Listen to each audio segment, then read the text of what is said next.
If you like what you're hearing, please support me on Patreon. This project only works with you. Thank you. Patreon.com/MTGBooks.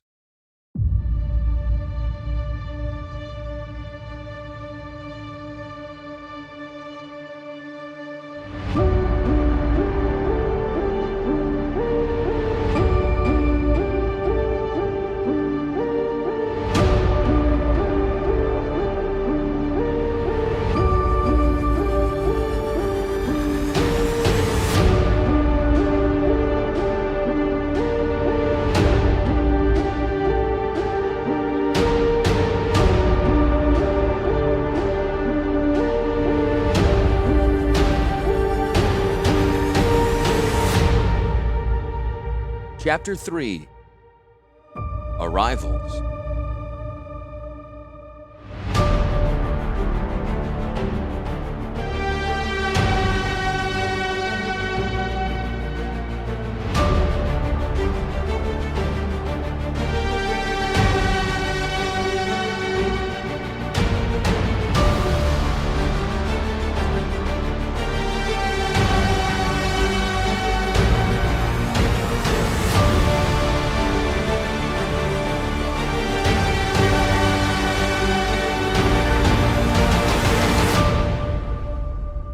At low speed with considerable cursing on the part of Grevenil Vac, Predator approached the airship tunnel high on the slope of the stronghold. It had taken 2 days to return from Portal Canyon instead of the usual 5 hours. Negotiating the usually roomy tunnel through the slopes of Rath Peak appeared impossible. Predator's steering was a jury-rigged shambles, and none of the boneheaded crew could do anything to correct it. They made 3 approaches to the tunnel mouth, only to abort each one at the last instant to avoid piling up on the side of the crater. Furious and desperate, Greven stormed below to where Urtai was still chained to the mast. "We there yet?" Urtai asked cheerfully. Greven dearly wanted to wrench the boy's smirking head off, but he settled for stomping a cider keg to kindling. It was a full keg, and the sweet smell of cider filled the cramped hold. Predator lurched heavily to port. Shouts of alarm penetrated from the deck above. Greven's scarred lips curled in disgust. "Well," said Urtai, "can't do much chained up down here." "Who says I want you to do anything?" Greven snarled. "You didn't come down here to offer me cider, did you?" Greven's normally sallow face darkened. He reached out with his massive, sinewy hands, and Urtai feared his time had come. Greven grasped the chain between Urtai's hands, and with little more than a shrug, snapped them in two. Urtai just stared in amazement. Greven did the same with his leg shackles, and the young wizard stood up for the first time in more than a day. "Many thanks, Captain. I was beginning to grant—" "Shut up," Greven said. "Get on deck."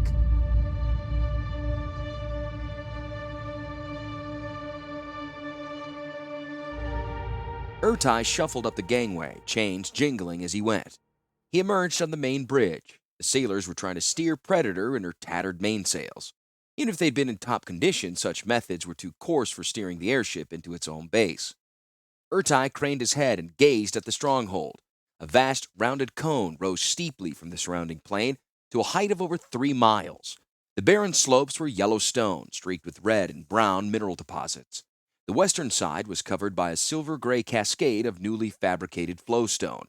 At the peak of the great hub floated a continuous stream of sizzling blue energy. The vast cylindrical object received the energy, lancing down from indefinite space above. Though not bright in the sense that Dominarian sun was bright, Urtai's eyes began to water from the light. "This is no time for teeters," Greven said. "I'm the sensitive type," Urtai said, dabbing his eyes. Greven dragged Urtai to the forward rail. "We have a steering problem." He really loathed what he was about to say, and it showed clearly on his brutal face. "You will use magic to get us through the tunnel." "A prisoner of war." "You're on my ship," Greven replied, his teeth beginning to grind. "If we crash, you go down with us." Urtai couldn't help but smile. "That's persuasive." He strolled to the port side of the bridge, then to starboard. Predator was making a large, slow turn that would eventually bring it back on course for the tunnel opening. "Rudder's wrecked?" Urtai asked. Greven nodded. "Can you steer with differential thrust from your engines?" "Normally, yes, but the starboard engine is off the mountings.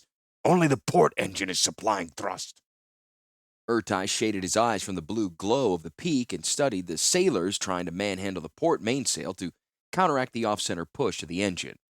Even as he watched, the flapping sail whipped loose and swept 3 men off the boom. They plunged to their deaths, and no one paused to mark the fact, least of all Predator's captain.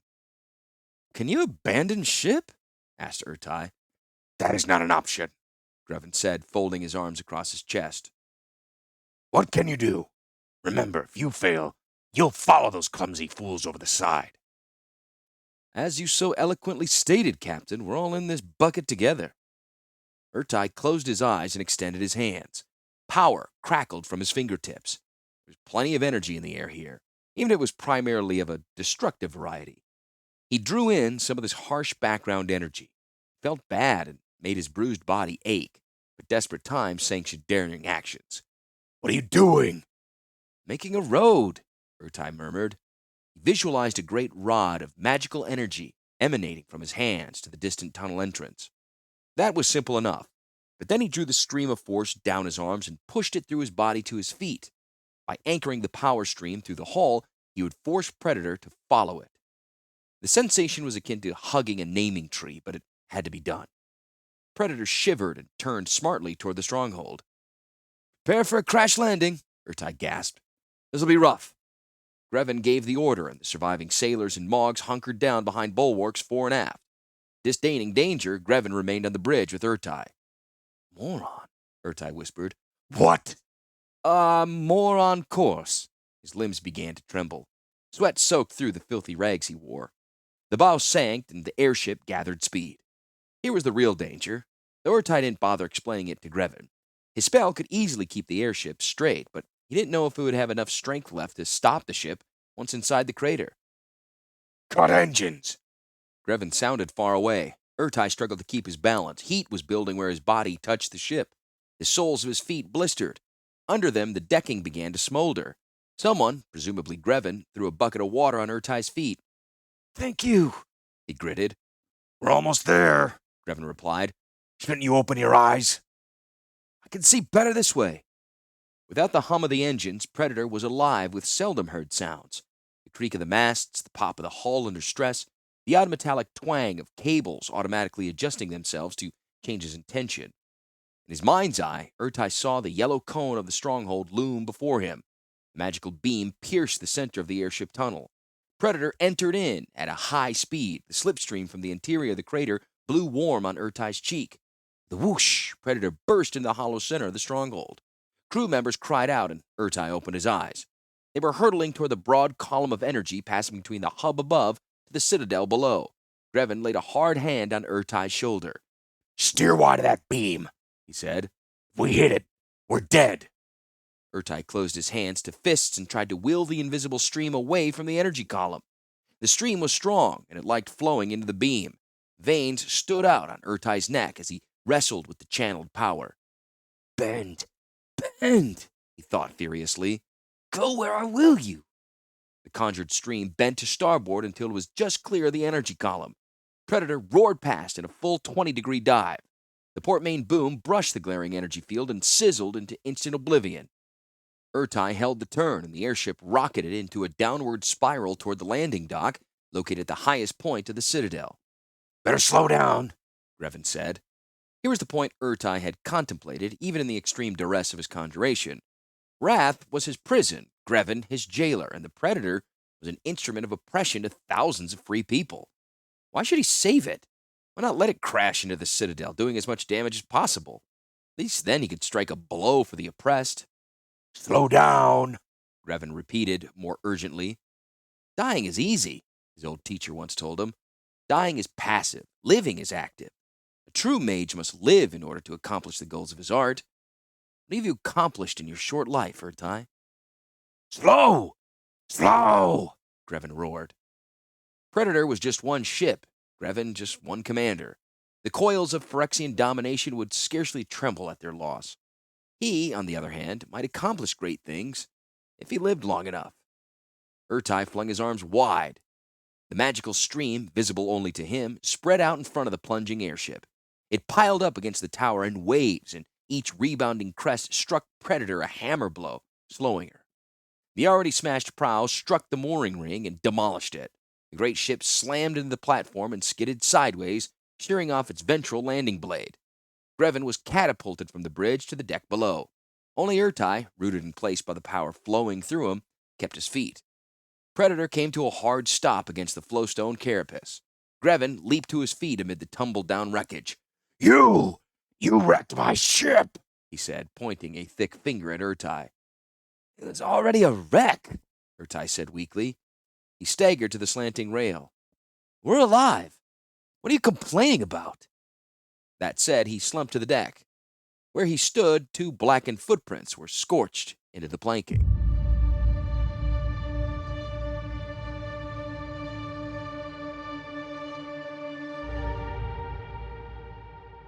Dorian Ildar, chamberlain of the Evankar's palace, awaited the arrival of Grevin Ilvek with trepidation. Everything was in chaos.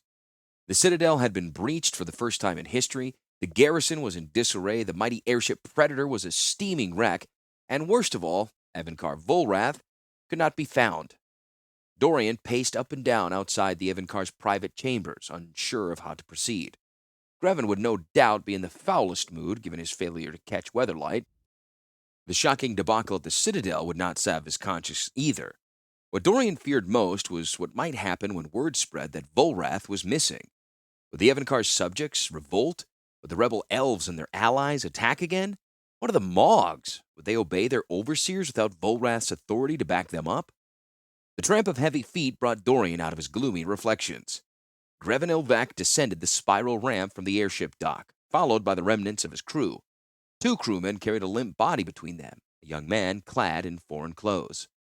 Dreadlord, Dorian began, bowing hastily. We are blessed you've come back to us unharmed. Save the oil for someone who needs it, Grevin said. He directed his men to lay the unconscious man on the floor. Where is His Highness? I must report. His Highness Volrath is, Yes? He's not here. Dorian thought sparks would fly from Grevin's tooth grinding. The warrior seized Dorian by his elaborate sleeves, lifting him until his toes danced on the mosaic inlay. Where is he? Grevin demanded. I don't know, Dreadlord. After the intruders were expelled from the stronghold, he was nowhere to be found. Grevin's anger vanished. He set Dorian on his feet. Nowhere. Have you searched? Yes, Dreadlord.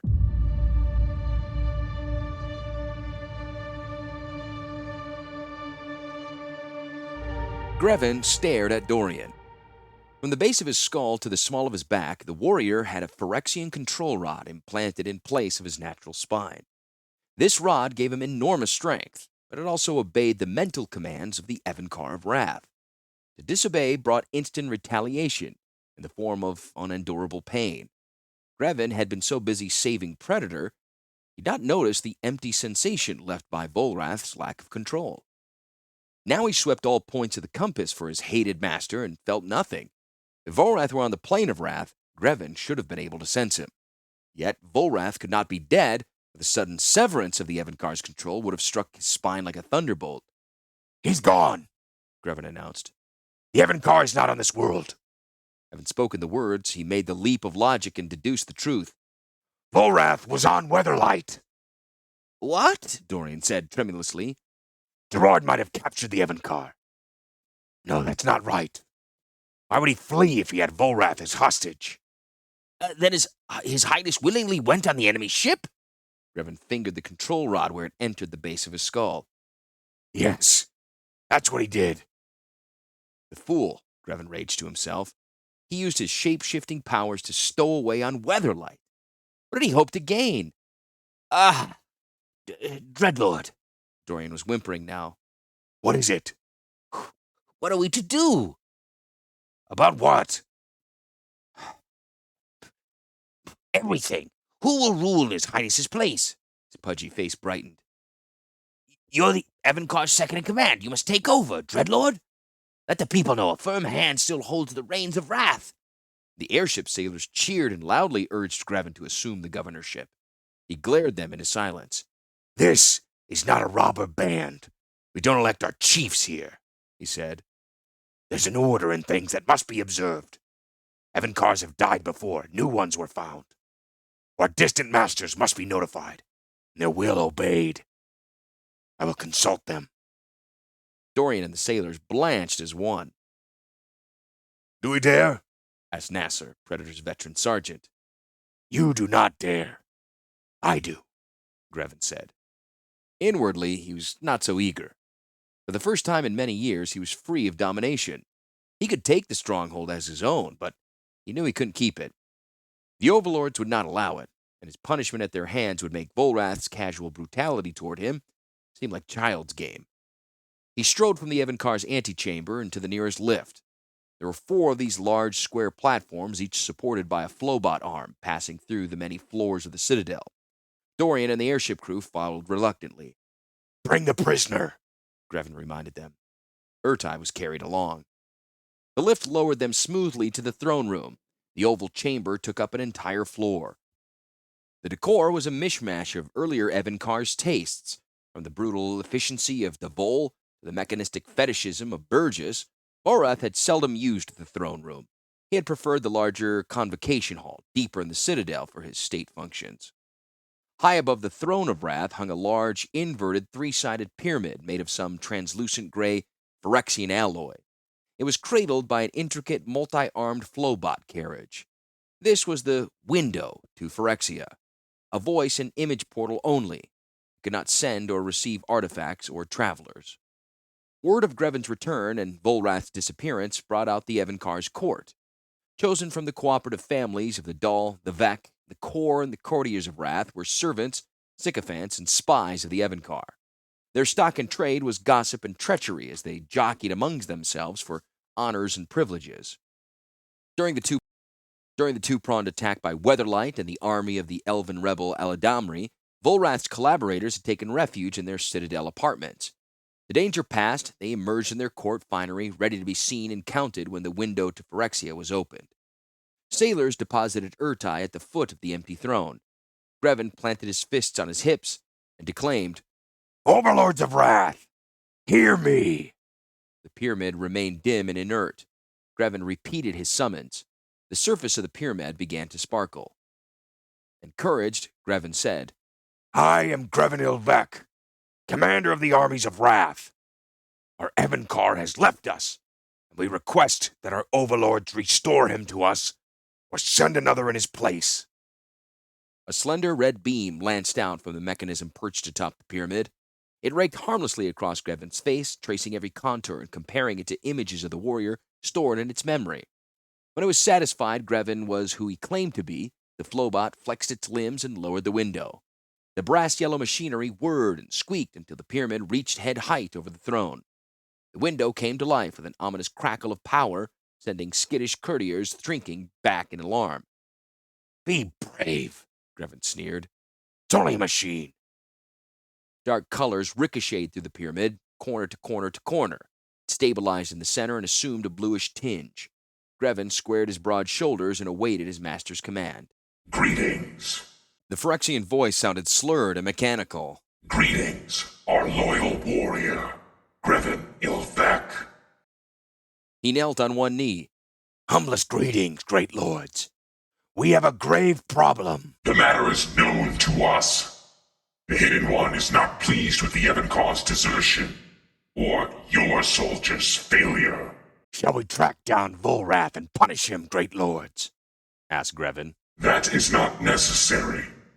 It is more important for you to strengthen your forces at Rath and crush the rebellion brewing among the elves. Yes, great lords. To this end, we are sending a special emissary who will find a new Evankar, reorganize the government, and improve the schedule of flowstone production. A murmur circled the room. Would it not be simpler to appoint a new governor to do all that? Grevin said. Fatigue made him more blunt than usual. The red beam returned, but this time it was not harmless. It struck Grevin in the chest, and the powerful warrior groaned and collapsed. He twitched on the floor several seconds until the beam relented. Courtiers at the rear of the room quietly slipped out, lest the overlord's displeasure spread. Do not question. Only obey. The pyramid intoned. Expect the emissary in 7 intervals. She will appear in the dream halls at that time. All will obey the emissary, or be punished. Grevin winced as he stood. We'll obey without questions, great lords. The light within the pyramid began to swirl and dart about again, then became inert once more. The flowbot retracted the device back to its former position near the ceiling. Urtai hobbled on burned feet to stand beside Grevin. "Seems we're in the same boat again," he said. How so, Runt? The warrior rumbled. "There's always someone bigger around who expects you to bow and scrape just to get along, isn't there?" Some of us are bigger than others. "Some of us stand to fall from a greater height," the young man replied. "Now, where can I get some salve for my feet?"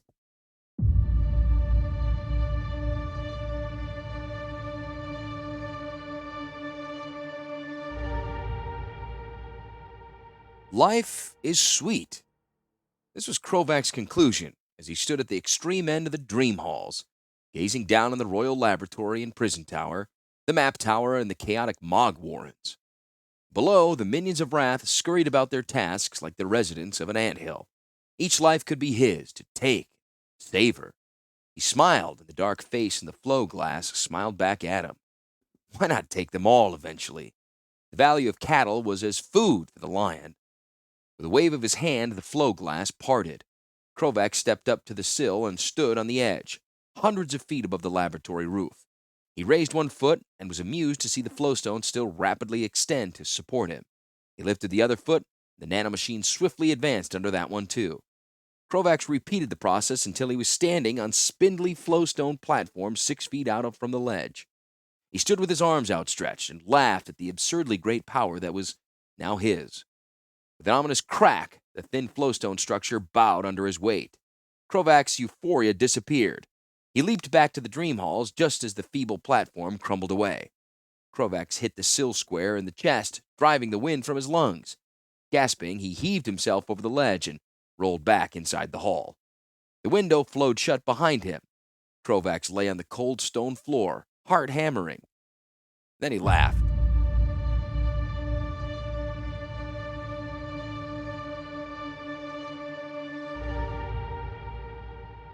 At the far end of the dream halls, the delegation led by Grevin had just arrived. Normally, only Volrath could have opened the flowstone locks on the doors to his sanctum. When the group arrived, the massive twin doors were already mysteriously apart. Grevin entered boldly, as if he were a frequent visitor. Behind him came Dorian Ildal and a select group of courtiers and honor guard drawn from the palace garrison, and Urtai. Dorian had voiced a concern over bringing the captive wizard along. "He's an enemy," Chamberlain said. "Surely he belongs in prison." All in good time, Grevin answered. For now, let him see the power he opposes. Urtai slipped along quietly on bandaged feet. The honor guard was close behind him, so he had no chance to slip away. He only considered escape for a moment. The prospect of meeting an emissary from Phyrexian was far too interesting to miss. The dream halls were their widest where the structure joined the main part of the citadel. None of them had ever seen the interior before, and the austere monochrome reliefs, starkly stylized images of Volrath, and weird flowbot machinery kept the delegation in a tight group, heads turning all directions. Only Grevin kept his dignity and strode straight on. He drew ahead of the rest until Dorian called to him. "Dreadlord, wait for us." Stop dawdling. Lived on the stronghold most of your lives, and you act like you've never seen such sights before. Urtai sat down on the polished black floor. "Might as well wait here," he said. "On your feet," said a shocked Dorian. "My feet hurt. Ask Lord Grevin why they do." Leave him, said Grevin. When the emissary arrives, he'll stand like everyone else. How many intervals has it been? Dorian consulted the time meter he wore around his neck. The dial was as big as a dinner plate, but as thin as leather. In between ordinary numbers, intricate runes and sigils, Phyrexian numbers, appeared and disappeared irregularly. 6 intervals and a half, he said when the yellow symbols appeared on the meter's face. Stand at ease, Grevin said to the honor guard. The guardsmen, led by Sergeant Nasser, slouched in their stiff, conical suits of ceremonial armor. No one spoke for several minutes. Urtai amused himself by reading the auras of the courtiers. Their strongest components were fear and greed. The honor guard was a different story. They all wore halos of violence, and their leader, Nasser, had a powerful aura that spoke of great personal ambition. Urtai looked back at Grevin and wondered if he knew. Poking at the floor, Urtai discovered the marble was just another variety of flowstone. He concentrated as he pushed with his finger, and for a fleeting instant, he thought he felt the substance soften. Surprised, he lifted his finger. There was no sign of any indentation, but the sensation must have been genuine. He was far too practiced to mistake a thing like that. The silence was broken by a far-off whistling. Everyone in the delegation pricked up their ears. Urtai stood. The honor guard snapped to attention. The emissary, said Dorian breathlessly. Grevin peered down the dim, cavernous hall. Don't be an idiot. Do overlords whistle like steam kettles? Dorian sidled up to the towering warrior. Who or what is it then? The trilling grew steadily louder. It didn't sound like a person whistling, more like a pipe or a tin whistle. Could it be Volrath returned? Urtai asked. That sound is not Volrath, Grevin replied. A voice filtered down, distorted and sourceless in the odd acoustics of the hall. As everyone strained to hear, the noise grew more distinct. Grevin ordered the guards forward. They formed a wedge in front of Grevin and leveled their spears. The whistling was louder, clearer. There was still no one in sight. Whoever you are, Grevin shouted. Show yourself. The whistling stopped and was replaced by quiet, eerie laughter. All eyes rose, and they beheld Krovax in his new Phyrexian finery, standing on the vertical wall of the hall, 20 feet above them. His position defied reason and gravity, for he was standing at a 90-degree angle on the floor with no more support than the soles of his boots. By the colors, Urtai muttered. How did he get here? You know him? Grevin said mildly. His name is Krovax. He's a sullen, tormented man who came here with us on Weatherlight. Grevin parted the line of soldiers. What are you doing here? This is the sanctum of the Evancar of Rath. Trespassing here means death. Krovax turned to face the floor and walked effortlessly down the wall. A small bone-white flowstone device perched on his shoulder began to whistle the melancholy nomad song again. Krovax reached the floor and stepped down. I am the Evancar of Wrath, said Krovax.